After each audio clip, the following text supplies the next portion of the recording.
बुद्ध धम्म संघ या तीन काळातील त्रिरत्नास अत्यंत श्रद्धापूर्वक त्रिवार अभिवादन करतो। चौथे रत्न म्हणजे परमपूज्य बोधिसत्व डॉक्टर बाबासाहेब आंबेडकर यांना देखील अभिवादन करतो, पंचांग प्रणाम करतो। आपणा सर्वांस अंजलीबद्ध प्रणाम वंदन आहे। आज आपण पंचशील मधील तिसरा सील या संदर्भात सविस्तर माहिती करून घेणार आहोत। भगवंतानी सामान्य फलसूत्रामध्ये अजातशत्रूस जे उपदेश केला जो त्या संदर्भात असं म्हटलेलं आहे तिसऱ्या सीलामध्ये की अब्रह्मचर्यं पहाय ब्रह्मचारी होती, अराचारी वीरतो मिथुन गाम धम्मा इदम पिस्स होती सीलस्मिंग। अर्थात मराठीमधून अर्थ असा होतो की कामे सुमिच्छाचारा, कामे अनेक वचन असा शब्द आहे पालीमधला। एक स्त्री अनेक पुरुषासोबत काम वासना पूर्ण करून घेते किंवा पुरुष अनेक स्त्रियांसोबत काम वासनाची परिपूर्ती करतो, अशा वेळेस हे कामे सुमिच्छाचारा।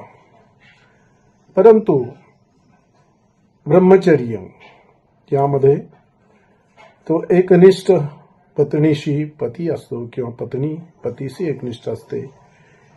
आणि नंतर दुसरा सोपान, दुसरी पायरी अशी आहे, दुसरी स्टेप अशी आहे की पौर्णिमेचं तू ब्रह्मचारीचं पुन्हा अष्टशील ग्रहण करून अब्रह्मचर्याची प्रॅक्टिस करतो, सराव करतो।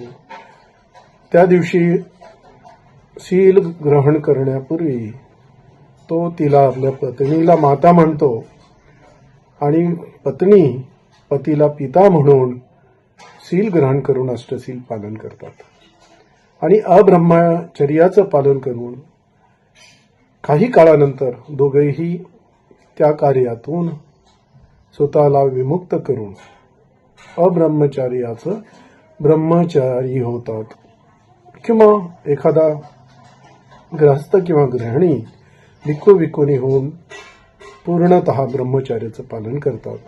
अशा पद्धतीने मिथुन गाम धम्मा, आणि हा जो मिथुन अर्थात संभोग हे ग्राम्य आहे।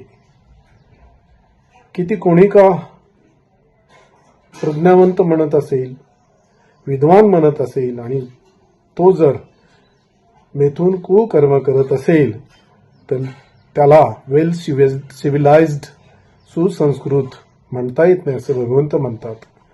आणि त्यासाठी हे तिसरं सील कामे सुमिच्छाचारा याची आपण सविस्तर माहिती घेतली।